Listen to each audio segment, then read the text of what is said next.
Land jet coming off Talon stock. Slip Hey, alive, top around. Go yeah, we got you. Come on with it, Captain. We'll get it behind you. Bye, man. It's the Hannah outbound from Stone Fuel. Gonna be turning into Halliburton, headed for Fouchon. Checking for any inbound traffic, over. Lucy B. Captain, we're still at vessel 11 o'clock, 2 miles. Okay, I'll try her on the hailer, but right now I'll just come on a little bit to starboard. If only it were that easy to spot all hazards to marine navigation, but it's not. A complex infrastructure exists beneath the waves and out of sight. This infrastructure is vital to our nation's economy and our way of life. And if not respected, it can be a potential hazard to the men and women who traverse the Gulf and inland waters. The threat of striking a submerged pipeline or other facility is one that all mariners face, and statistics illustrate the magnitude of the challenge. In a 20-year period, 118 pipeline strikes were reported. These incidents resulted in 25 fatalities and 17 injuries. The environmental impact was devastating to the affected areas, with more than 100,000 barrels of oil spilled and property damage in the hundreds of millions of dollars. Today, the threat of striking submerged facilities is expanding.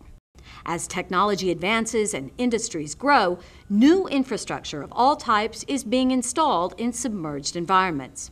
Telecommunications cables and solar, wind, and wave energy generation systems are beginning to share space with the existing and ever-growing pipeline network. So if you operate a vessel for commerce or recreation, one thing is certain. With more than 35,000 miles of pipeline in offshore, coastal, and inland waters, any time you drop anchor, dredge, lay pipe, drive pilings, or jack down without calling 811 or GulfSafe, you're gambling with your life and those of your coworkers, and you may be breaking the law. Well, all the Coast Guard's missions are focused on protection of life, the marine environment, and property. One of the primary focuses of the unit I work at now is prevention. We conduct that through vessel inspections, we complete investigations, we do pollution investigations. All that focuses on preventing additional casualties. Awareness is critical. I think prevention is key in every one of the incidents I've been involved in. I've seen 3 or 4 critical and serious incidents that have happened while I've been in the Gulf of Mexico, and each of one of those could have been stopped with some basic prevention measures taking place. The oil companies have a responsibility, the oil and gas pipeline operators, by ensuring the appropriate steps and safety measures are in place. The mariners have a responsibility as well. Most pipeline crossings and navigational areas are marked with signage, do not anchor, do not dredge. It's always an excellent idea to mark that on your charts or your own navigational equipment. It's very possible those signs could become damaged, could be impacted by high water or storms, or low light or visibility. So it's just an excellent idea, and we highly recommend to always mark that in your navigational system. So how do we work together and stay safe? Well, that's where CAMO comes in. Coastal and Marine Operators is a consortium of more than 20 companies whose mission is to educate the maritime community about how to prevent spills, releases, and damage to coastal and marine pipelines.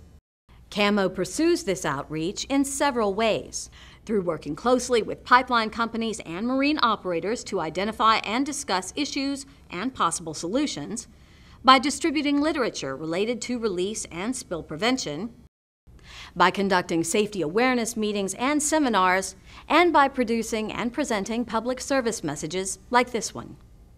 Pipelines are arteries that transfer crude oil and natural gas from wells on land and offshore to refineries and chemical plants, where it becomes fuel and other products used by every American each and every day.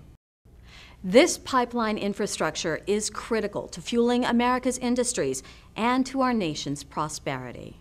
The oil and gas industry, and particularly the pipeline industry side as well, is very important to the Gulf Coast, but not just the Gulf Coast, to the entire nation. The economic impact of $6 billion annually that this industry brings to the United States is key to our nation's energy significance and security and our national security overall. Mariners are a key a key piece to this puzzle. They're not only do they service the production platforms offshore and the drilling activity that takes place offshore, but as those pipelines come in to the bays and bayous and canals here along the coast, they come up, and the mariners are traversing those bays and bayous and canals. So it's very important to be aware of the signs and signals on where these pipelines are, especially with coastal erosion that we have in this area and along the Gulf Coast. So it's important to understand where these pipelines are. This map of the pipeline infrastructure shows the connection to more than 4,000 platforms and over 3,300 active wells in the Gulf of Mexico. It's a graphic example of the enormity of the network. Unfortunately, statistics show that third-party damage by marine vessels is among the most common causes of the pipeline industry's largest releases of oil and natural gas.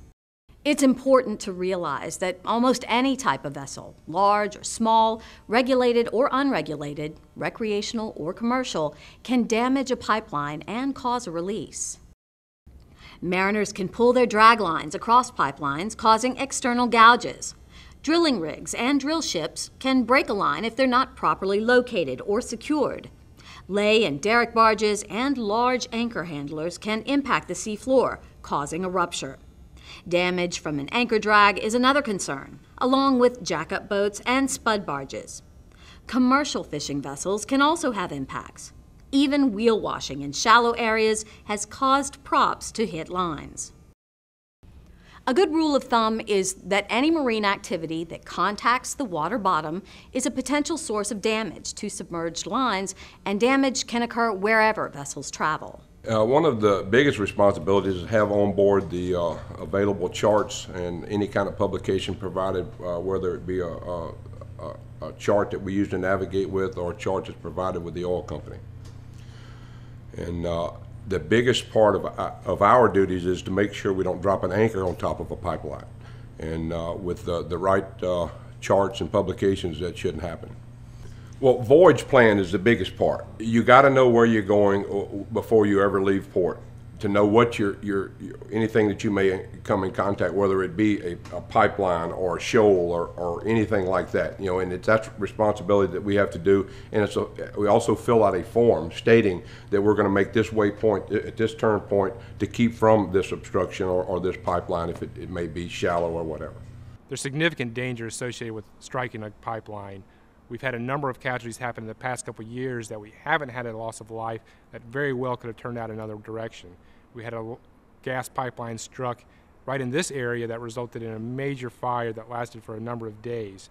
So whenever you're involved in a gas pipeline strike, you have to be extremely diligent, and there's certain safety measures that you should take immediately if that does occur. Releases and spills can average more than $10,000 per barrel to clean up, and a natural gas release has a greater potential for explosion or fire.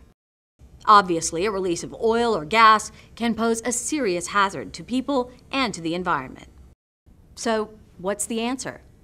In state waters, call 811 2 days before you begin any operation or activity that contacts the water bottom. The One Call Center will notify the registered pipeline companies and other submerged infrastructure in the area.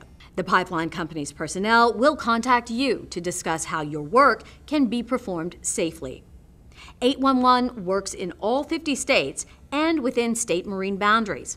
It's a free service, and it's also the law. When you call, a ticket number will be issued for your activity. Use the ticket information for the coordination of your work or voyage plan. Keep this number handy for use in any subsequent correspondence. For any offshore and OCS operations or activity that disturbs the seafloor, you should use the GulfSafe notification system, which is also free and has the same components as a state's 811 system. Either log on to gulfsafe.com or call 888-910-4853. But what if the unthinkable happens? If you hit a pipeline and any type of release occurs, regulations dictate that both state and federal agencies must be notified immediately. The Department of Public Safety, Office of State Police, through the Deputy Secretary, is legislatively mandated to enforce the hazardous material laws in the state of Louisiana. In the event of an incident, the Louisiana State Police hotline is required to be notified immediately upon occurrence of that event. Louisiana State Police has regulatory authority throughout the state as emergency responders and are responsible for mitigating those events. Any inland waters and up to 3 miles within the coastline of Louisiana. All releases must be reported to the National Response Center at 800-424-8802. Additionally, if you damage a pipeline, even without a release, the law dictates that you must immediately notify the pipeline company owner or operator. Even slight damage to a pipeline's coating can result in a future failure. Finally, are you prepared? All mariners should know the signs that indicate a strike: a roaring or a hissing sound, blowing water or continuous bubbling that may resemble wheel wash, a gaseous hydrocarbon or other unusual odor, or liquids bubbling to the surface. Your vessel should have an emergency evacuation plan in place and life-saving devices readily available. You should also have in place procedures to quickly account for all crew members. Your action plan should include procedures to immediately minimize potential ignition sources like cell phones, motors, pumps, switches, cigarette lighters, and other potential sources of spark or flame. If you need to evacuate the vessel, move personnel to a safe location upwind as far as possible, at least 1/4 of a mile. Do not attempt to extinguish a natural gas fire, and follow all of the instructions in your vessel emergency plan or those of your emergency responders. While many of the oil and gas pipelines are marked on charts or indicated in other reference material, not all are. And with the sheer magnitude of oil and gas pipelines in the Gulf of Mexico, it is definitely prudent and recommended to contact the oil company or utilize one of the measures to contact these companies to ensure that where you're going to impact the bottom is not going to impact the oil or gas pipeline. It's very important for all involved to understand that we are all in this together to enhance our environmental stewardship and to protect our ways of life here. It's important for us to maintain that attitude so we can continue moving forward and providing the necessary resources for this country. Out of sight shouldn't mean out of mind. Whether for work or recreation, individuals and companies that travel by water should always be aware that beneath their vessels lies a vast and valuable infrastructure on which the entire nation depends. Protecting this infrastructure is as simple as a phone call. It's one call that can save jobs, save the environment, and most importantly, save lives.